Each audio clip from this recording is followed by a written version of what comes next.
Zalim gurbet bizi yedi bitirdi. Haydi kardeşlerimize gidelim. Nasip miydi kısmet miydi getirdi. Haydi kardeşlerimize gidelim. Nasip miydi kısmet miydi getirdi.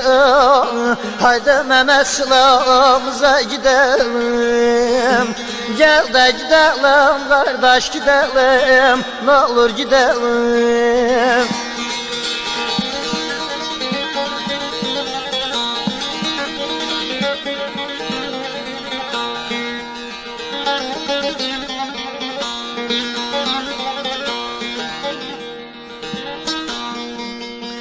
Her gece rüyamda köyde gezerim.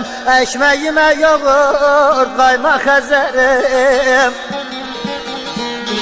Burada ölürsem koyma mezarım. Haydi Hasan köyümüze gidelim. Burada ölürsem koyma mezarım. N'olur kardeşlerimize gidelim.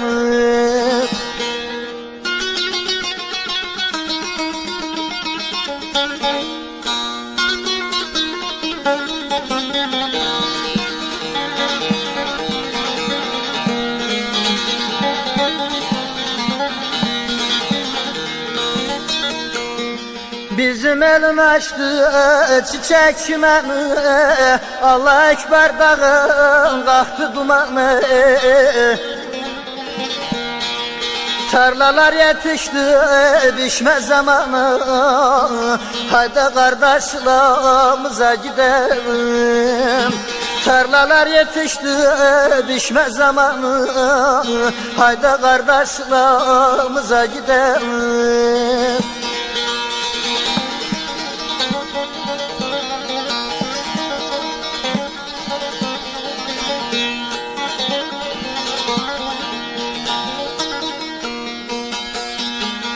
Yeter üstüm dağım ağlama yeter. Köyüm viran oldu baykuşlar öter.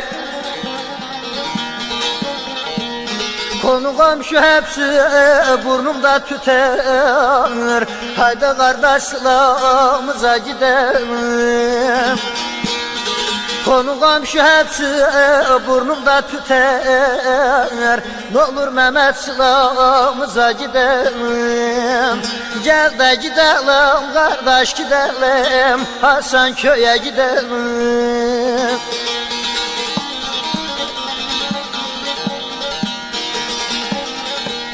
Meyil verdim saza ben, derdim dökem size ben. Yeter köyde olaydım, gideydim gaza ben. Yeter köyümde olam, gideyim kaza ben.